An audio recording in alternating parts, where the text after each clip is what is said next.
마태복음 19장 16절에서 32절. 어떤 사람이 주께 와서 가로되 선생님이여 내가 무슨 선한 일을 하여야 영생을 얻으리까? 오늘 제목은 영생을 얻으려면, 다 같이 영생을 얻으려면 내 재산을 다 팔아라. 네. 여러분들 영생 얻으려고 재산 다 팔아볼까 말까 생각한 적 있어요?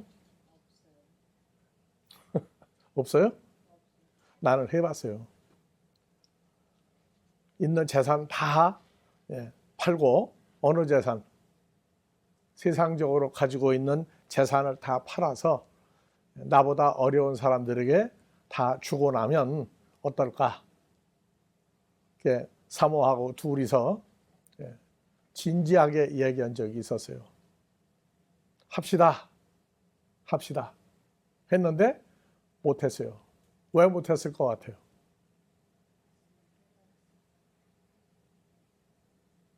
다 팔고 나면 나는 뭐가 돼요? 가난뱅이가 되죠? 그럼 우리 아이들은 또 뭐라 그래요? 이해가 안 간다고. 이런 얘기를 왜 하느냐 하면 전 세계적으로 복음 전하는 사람들이 제일 전하지 않고 적당히 넘어가는 데가 바로 무슨 선한 일을 해야 영생을 얻으리까? 이 문제에 들어가면 답이 안 나오니까 가장 꺼리는 성경 설교 구절이고, 두 번째가 마태복음 6장에서 무엇을 먹을까 마실까 입을까 염려하지 마라. 염려하지 마라. 먹을 거 마실 거 입을 거 구하려면 먼저 하나님의 나라와 의를 구하라. 그래야면 이 모든 것을 너에게 더하시리라. 한낱 괴로움은 그날에 끝난다. 자, 그러면 나라와 의를 구하면 먹을 거 마실 거 입을 거 염려가 해결되느냐?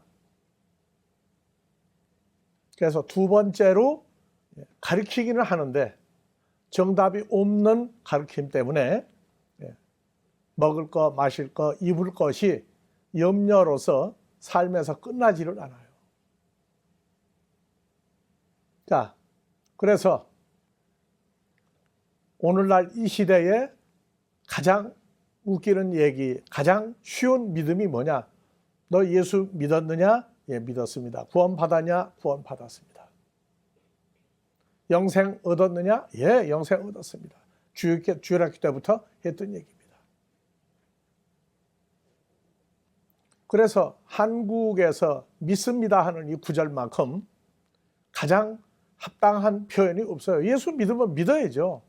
그런데 어떤 예수를 어떻게, 누가, 무엇 때문에 예수를 믿어야 되느냐?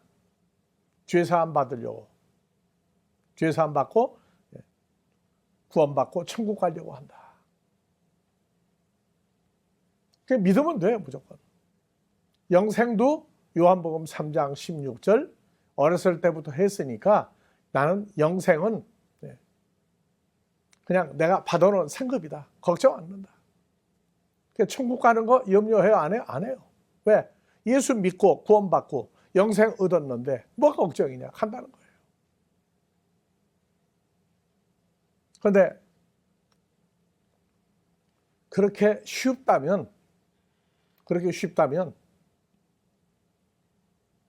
요한복음 3장 니고데모가 요한복음 3장 1절부터 앞부분만 볼 게 아니고 20절까지 봐야 돼요. 20절까지. 거듭난다고 하는 이 문제도 앞으로 여러분들과 다시 말씀을 나누겠지만, 거듭난다가 오늘 무슨 선한 일을 해야 영생을 얻습니까? 선한 일을 하려면, 영생을 내가 소유하려면 어떻게 되느냐? 그래서 우리가 물어봐요. 영생이 하나냐? 여러 개가 있느냐? 그래서 요한복음 3장에서 영생을 뭐라고 표현을 했느냐? 마가복음 10장 29절 보면 똑같은 얘기입니다. 예수께서 가라사대 내가 진실로 너희에게 이르노니 나와 및 복음을 위하여 집이나 형제나 자매나 어미나 아비나 자식이나 전토를 벌인 자는 금세 이 세대에 있어서 집과 형제와 자매와 모친과 자식과 전토를 몇 배나 받아요? 100배를 받아요. 100배. 그 다음에 핍박이 따라. 핍박이. 그 다음에 영생을 받아요. 그러니까 마태복음과 누가복음 18장에서는 여러 배를 받는다. 여러 배 하게 되면 집도 몇 채가 생겨요? 100채가 생겨요. 형제 몇 명? 100명. 자매도 100명. 모친 어머니도 100명. 자식도 100명. 전토도 100배. 영생을 얻을 사람은 마태복음과 누가복음에선 여러 배를 받는다. 즉 집이나 형제나 자매나 모친과 자식과 전토를 여러 배 생겨요. 최소한도 집도 여러 채가 생긴다. 형제도 여러 명, 자매도 여러 명, 모친도 여러 명, 자식도 여러 명, 전토도 여러 배. 여긴 100배예요. 그러면 영생을 받은 사람은 뭐가 100배로 최고로 여러 배가 좋아요? 100배가 좋아요? 네? 여러 배가 좋아요? 100배가 좋아요? 100배가 좋겠죠? 그런데 여러 배는 고사하고 집 한 채를 못 가지고 교회를 다니는 사람 참 많아요. 구원받았다, 영생 얻었다 해도 집 한 채 제 걸로 가지고 온전히, 그것도 집도 얼마짜리냐가 나오겠죠? 재벌들이 사는, 왕이 사는 그런 건물 100채 생기면 좋겠죠. 그러니까 영생을 받으려면 뭐가 따라와요? 핍박이 따라와요. 왜? 전부 다 100배로 늘어나니까, 여러 배 생기고 나니까 핍박이 생겨요. 그러니까 영생을 요한복음 3장 16절 하나님이 세상을 이처럼 사랑하사 독생자를 주셨으니 그 독생자와 연합하여 믿는 자는 멸망치 않고 영생을 얻는다. 암송만 한다고 믿음이 아니에요. 영생을 얻으면 핍박, 그 다음에 재산이 무지하게 생겨요. 그러면 100채는 고사하고 집이 한 10채 생기면 좋겠어요? 나쁘겠어요? 형제 자매도 몇 명 생기고 어머니도 몇 명 생기고, 어머니 생기면 아버지도 몇 명 생기겠죠? 전혀 이 문제에서는 말하지 않아요. 말하지 않고 영생을 무조건 가졌다. 영생을 가지려면 어떻게 해야 되느냐? 나 예수 믿고 죄사함 받으면 영생 요한복음 3장 10절 주신 거 아니냐. 근데 지금 이 문제가 마태복음 19장 하나만 나왔으면 문제가 안 돼요. 그 당시 메시아가 왔음에도 불구하고 메시아 예수 그리스도가 온 것을 모르는 사람들은 어떻게 가장 그 당시에 2000여 년 전 예수님 공생애를 살 때 가장 궁금했던 문제가 구원과 영생이었어요. 구원은 어떻게, 내가 믿으니까, 예수 믿고 여호와 하나님 믿고 오신다고 하는 걸 믿으니까 나 구원 받았다까지는, 구원 받았다고 하는 문제보다는 영생을 어떻게 하면 얻느냐. 오늘날은 우리는 전 세계적으로 영생을 얻었다는 거예요. 근데 2000년 전 예수님 오셨음에도 불구하고 영생을 어떻게 해야 얻습니까? 우리는 어떤 사람, 단수 하나만 보죠. 어떤 사람 아니에요. 누가복음 10장 25절에서는 어느 사람이 율법사가 나왔어요. 율법사가. 그것도 예수님을 시험하여 가로되 선생님 내가 무엇을 해야 영생을 얻으리까? 율법사는 종교계 하나님의 말씀을 맡은 아주 고위직입니다. 그 율법사, 어떤 율법사 했던 얘기는 율법사들도 답이 안 나왔다는 거예요. 영생을 얻다, 소유하다 하는 방법이 안 나왔다는 말이에요. 그 다음에 누가복음 18장 18절에 보면 또 다른 부류가 왔어요. 어떤 관원이 물어 가로되 선한 선생이며 내가 무엇을 영생을 얻을까? 여기 관원으로 나오니까 이거는 정부의 소속이 돼서 이 일을 하는 어떤 공무원 같이 생각을 해요. 그런데 아니에요. 헬라어에서는 이 단어를 아르콘이라고 그래요. 아르콘. 이 아르콘이라고 하는 단어는 최고 지도자들이에요. 그래서 해석을 할 때 요한복음 12장 31절에서는 이제 이 세상의 심판이 이르렀으니 이 세상 아르콘이 쫓겨나리라. 누가복음 10장 25절 어느 율법사가 일어나서 그 종교계의 또 세상은 세상 공무원 중에 최고. 그래서 바리새인들도 여기에 들어가는 거예요. 바리새인들도. 그 당시 예수님 2000년 전 당시에 예수님이 메시아가 온다 기다리고 있는데 한쪽에서 예수님이 벌써 와 있었죠. 와 있었어요. 제자들도 구원이라고 하는 문제에 대해서 확신을 가지고 있었다고요. 아, 우린 예수님 따르니까 구원 받았지. 근데 오늘날 예수 믿으면 다 구원 받는다고 하는데 아니요. 구원 못 받는 반대편이 있어요. 2000년 전에 가룟 유다가 구원 받았습니까? 안 받았습니까? 예수님 따라다니면서 십자가에 죽기 전까지 예수님 팔러 나가기 전까지는 12제자 속에 당당히 12사도의 이름이 올라가 있었어요. 결론이 날 때까지 가룟 유다는 다 구원받은 대표적인 인물 중에 대표였어요. 마지막 결론이 돈 때문에 예수님 팔아먹고 나니까 그는 구원, 영생 다 포기한 사람이다. 그래서 영생을 선물로 그것도 구원처럼 받는다. 그렇게 믿고 있는 세대예요. 그러니까 니고데모가 거듭났다고 그러는 것이 영생인 그리스도 예수 안에서 구원받은 사람이 돼야 영생도 소유하는 건데. 자, 그래서 마태복음 19장 17절 이하에 보면 선한 일을 왜 나한테 묻느냐? 선한 분은 오직 한 분이 내가 생명에 들어가려면 계명들을 지키라. 이 계명 뭐라고 그랬어요? 내가 모든 계명을 내가 다 지켰사오니. 이렇게 말할 수 있는 교인이 몇 명이나 있겠어요? 영생을 내 것으로 받으려면 가족이 논밭이 100배가 될 수 있는 영생을 받으려면 계명을 지키라고 하세요. 선한 일이 뭐냐? 첫 번째 계명을 지키는 거였어요. 살인하지 마라, 간음하지 마라, 도둑질하지 마라, 거짓 증거하지 마라, 부모를 공경하라, 이웃을 내 같이 사랑하라. 이거 다 지킨 사람 있으면 손 들어보라고 하면 이 세대 다 지킬 사람이 있겠어요? 계명 지켰느냐? 물어봤더니 다 지켰대요. 오늘날 우리는 이 계명을 다 지키려면 다 지키는 교인이나 목사님이 나오면 어떤 사람 같다고 얘기할 거예요. 그런 교인이 목사가 있다고 그런다면 뭐라고 얘기하겠느냐. 그런데 여기는 다 지켰다고. 성경에선 계명을 10가지 중에 9가지를 지키고 하나 못 지키면 지켰던 9가지도 다 못 지켰다고 얘기한다고 예수님이 얘기했어요. 그런데 이 청년은 예수님 앞에 와서 종교계 지도자들이 당당히 얘기했다고요. 다 지켰습니다. 뭐가 걱정입니까? 다 지켰습니다. 그러면 내가 영생을 얻은 것 아닙니까? 오늘날 예수 그리스도의 십자가 사건은 어디로 가버렸어요. 그리고 이 계명을 지키지 못하는데 이 계명을 지키지 못하는 내용 중에 여기 더하기 뭐가 나와요?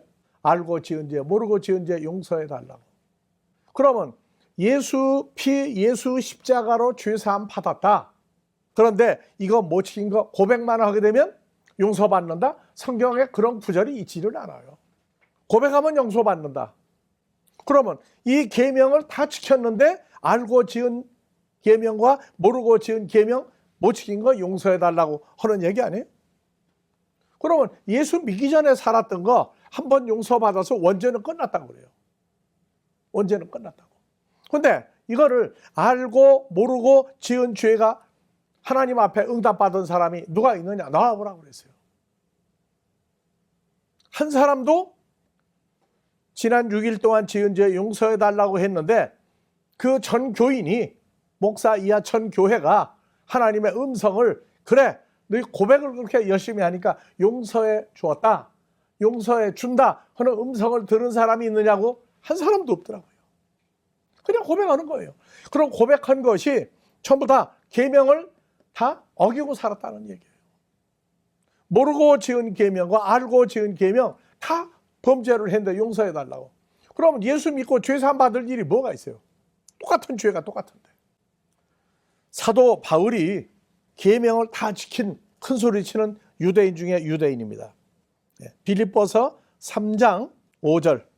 바울이 8일 만에 할례를 받고 이스라엘 족속이요 베냐민 12지파 하나의 당당한 지파요 히브리인 중에 히브리인이요 율법으로는 바리새인이요 열심으로는 교회를 핍박하고 율법의 의로는 뭐가 없다? 흠이 없는 자.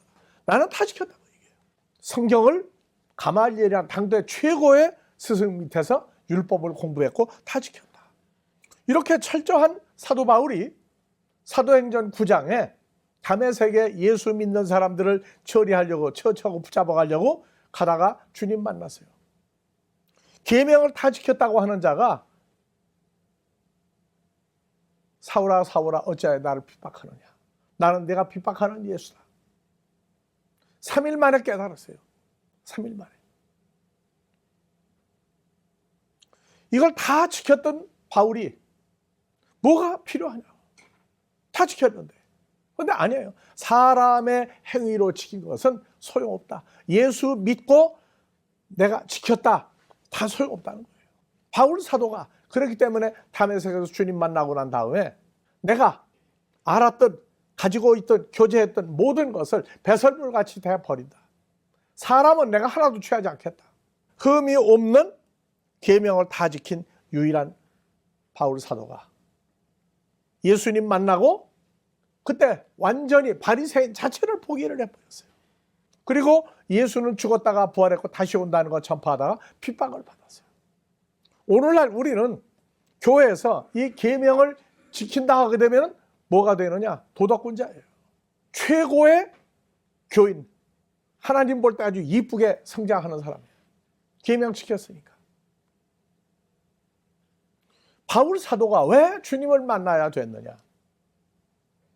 사도행전 26장에 구원받은 죄사함 받은 바울 사도가 로마 제국 전체를 다니면서 복음을 증거하고 있을 때에 사도행전 26장 이제 내가 나를 본 것만 온다고 하는 것만 증거하지 마라.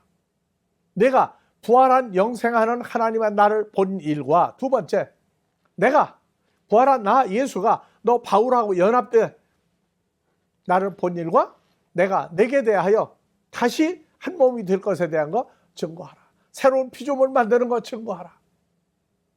그렇게 해서 바울 사도가 핍박을 받으면서 주님과 연합한 로마서, 고린도전서, 고린도후서, 갈라데, 에베소서, 바울 서신에 또 다시 주님을 본 일과 연합된 사건을 계속 전파하러 다닌다. 오늘날 우리는 교회만 다니고 예수 잘 믿고 믿는 사람들이 볼 때 저 사람은 말이야 참 버버서 살아.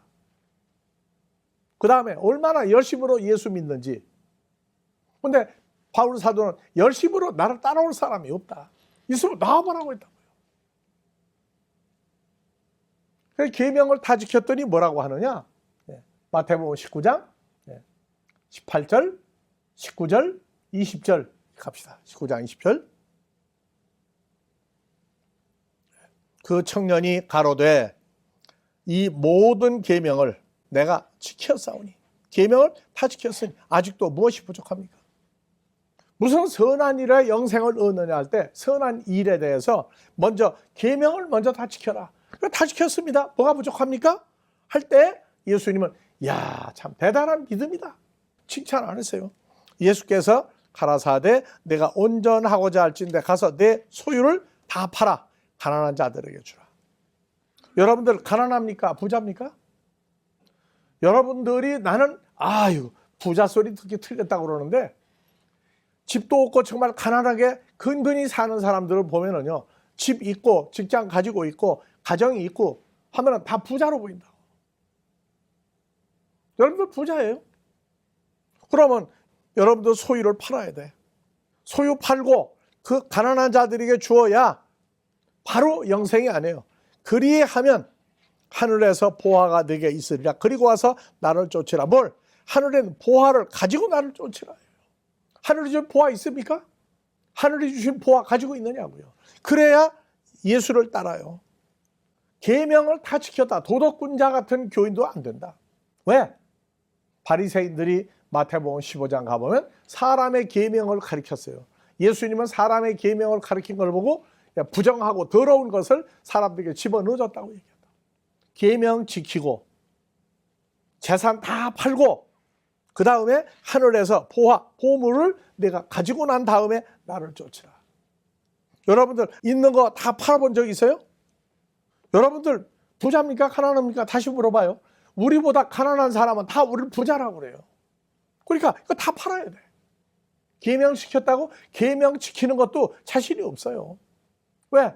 매주 지은 죄를 고백을 해야 되는 판국이니까. 계명 못 지켰다는 얘기예요. 그 다음에 계명을 지켰다고도 소유를 팔아서 가난한 사람들에게 준 증거가 있어야 돼요. 가난한 사람 내가 뭘 주었다. 그러면 하늘에서 보화, 보물을 내가 소유하고 그 다음에 예수를 따르는 자격이 생긴다. 여기 여러분들 해당되는 게 있다 없다? 한국만이 아니라 모든 기독교가 구원과 영생을 예수만 믿으면 어떤 예수를 믿어야 되나? 십자가에 죽었다가 내 죄 때문에 죽었다가 부활한 예수를 난 믿는다. 아니라고요. 예수를 따르는 준비가 돼 있어야 돼. 계명 다 지켜야 되고 있는 거 나보다 다 나눠주고 하늘에서 보화를 내가 받고 난 다음에 예수를 쫓아야 돼요. 마태복음 10장 30절 자기 십자가를 지고 나를 따르지 않으면 내 제자가 아니다. 아니요. 자기 십자가예요. 자기 십자가를 영접하고 십자가 예수를 영접하고 나를 따르라. 그렇게 나와 있다. 성경을 아주 편하게 자기들이 아는 건 가르치고 모르는 건 안 가르치고 잘못된 건 잘못됐다고 지적을 하고. 이게 우리가 지금 종교개혁을 해야 할 때가 왔어요.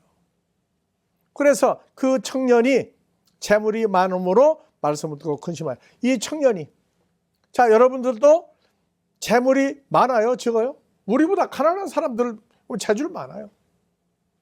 이거를 재물이 뭐냐? 팔 게 뭐냐? 답이 안 나와서 그래요. 그래서 이 말씀을 듣고 근심하며가 아니라 여러분들 오늘 저녁에 집에서 이 구절 놓고 한번 봐보세요. 영생을 얻으면 제일 먼저 따르는 게 핍박이 따라요. 핍박이. 사도 바울이 영생인 예수 그리스도를 알고 난 다음에 내가 죽음이라고 하는 것까지도 내가 어떻게 죽어야 할지 내가 감당 못하는 그러한 고난이 있다. 그렇게 얘기했던 바울이에요. 여러분들 핍박을 받는다. 핍박도 무슨 핍박이에요? 무슨 핍박이 온다는 거예요? 영생을 소유하면. 답이 하나도 안 나와 있는 기독교예요. 그러니까 안 가르쳐요. 아예. 안 가르친다. 그래서 이 말씀을 듣고 근심하며 가니라. 여기에 여러분들이 해당되지 않기를 아버지 앞에서 간구하는 겁니다. 다음에 예수께서 제자들에게 이르시되 내가 진실로 너희에게 말하노니 부자는 천국에 들어가기가 어려우니라. 여러분들 부자 아니라고요? 내가 다시 했죠. 나보다 가난한 사람 볼 때는요 엄청난 부자예요. 그러면 천국에 나 예수 믿으니까 구원 받았으니까 영생 얻었으니까 천국 간다고요? 아니에요. 천국 가려면 부자는 못 간다는 얘기예요. 그러니까 이걸 가르치지 못하는 이유가 있는 거를 다 팔아야 돼. 다 판데 뭐가 더 생겼어. 또 팔아야 돼. 그러니까 이거 안 가르치는 거예요. 다시 제자들 너에게 말하노니 약대 낙타가 바늘귀로 들어가는 것이 부자가 하나님 나라에 들어가는 것보다 쉬우니라. 오늘날 세계 교회가 부자에 대한 기준이 있습니까? 성경이 말하는 부자가 뭔지 답이 나와 있어요? 이 부자라고 하는 단어를. 그러니까 낙타가 바늘귀 조그마한 바늘이죠. 바늘귀. 여기 낙타가 어떻게 들어가요? 그만큼 어렵다고요. 어렵다. 아니야. 이거 가장 쉬운 일이야. 바늘을 무슨 바늘 만드는데요? 큰 대형 바늘 만들면 돼. 바늘귀 구멍, 코끼리도 들어갈 수 있도록 크게 만드는 바늘 만들면 돼요. 그런데 성경이 말할 때에는 하나님 나라를 들어가는 걸 얘기하고 있다고요. 전 세계 모든 기독교를 가리키는 나라에서 큰 문제거리예요. 그래서 제자들이 듣고 심히 놀라가로되, 아유 큰일 났구나 이거. 왜? 제자들이요 다 부자들이었어요. 예수님 따르는 제자들이 독신이 아무도 없었어요. 다 부인과 아들, 딸 가지고 있었어요. 예수님도 아버지 요셉이 죽고 마리아하고 예수님 포함해서 8남매가 살고 있었어요. 예수님 장남이죠. 그런데 한 사람도 12 제자와 예수님의 가족이 한 사람도 와서 당신은 장자인데 당신은 맞인데 아빠가 어떻게 돈을 안 벌고 우리 뭐 먹고 살으라고 하느냐. 한 사람도 없어요. 한 사람도 없어요. 갈릴리에서 오늘날 갈릴리에서 고기 잡던 배 그런 거 오늘날 만들으려고 해도요. 몇 천만 원, 1억 이상 줘야 돼요. 가룟 유다를 뺀 제자들은 갈릴리에서 고기를 잡던 어부라고 그래요. 고깃배 하나를 가지고 있었다는 얘기는 12 제자와 다른 제자들도 고기를 잡아서 먹고 살 수 있는 배 주인 선주예요, 선주.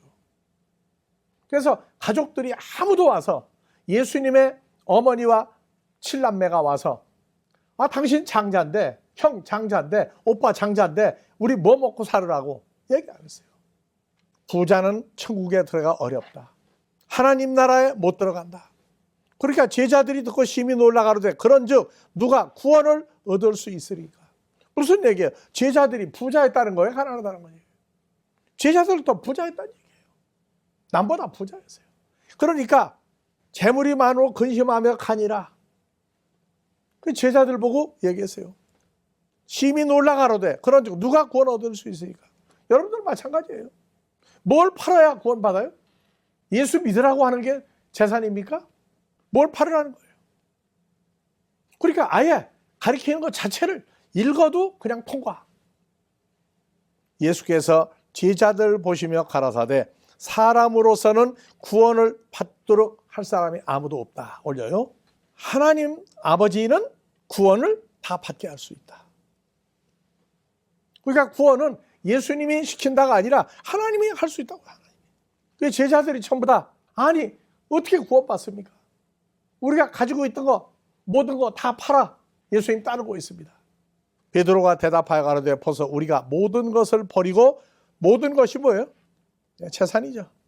버리고 주를 쫓아서 그런즉 우리가 무엇을 얻으리까? 구원 받았어요? 안 받았어요? 제자들이? 성경이 말한 구원. 그러고 보니까 못 받았다는 거예요. 왜? 재물을 가지고 있으니까. 근데 베드로가 뭐냐? 다 버렸다. 다 팔아버렸다. 그러면은 무엇을 얻으리까? 지금 대화가 영생이고 구원이었어요. 구원. 그러니까 우리가 제자들이 한 명도 구원받은 사람 없고 영생을 소유한 사람이 없다 그 얘기예요. 왜? 무엇을 얻으리까에 대해 답이 안 나왔어요. 예수께서 가라사대 내가 진실로 너에게 이르노니 세상이 새롭게 되어 천국만 가는 자격을 갖는 게 아니에요. 세상이 새롭게 되어 재산을 팔아 가난하게 된 제자들이 새로운 사람이 되어 인자가 자기 영광의 하나님 보좌에 앉을 때 나를 쫓는 너희 12 제자도 이스라엘 12지파를 심판하리라. 그러면 구원받고 영생을 소유한 사람이 천국에 가면은 뭐 하는 거예요? 보좌에 앉아 이스라엘 12지파를 심판하는 자격이 생긴다. 천국 가서 무슨 일 할 거냐? 답이 없어요. 그냥 천국 간다는 거예요. 그래서 조금 자세하게 물어보면 화를 내버려요. 왜? 가만히 보니까 하나도 안 맞거든 자기가.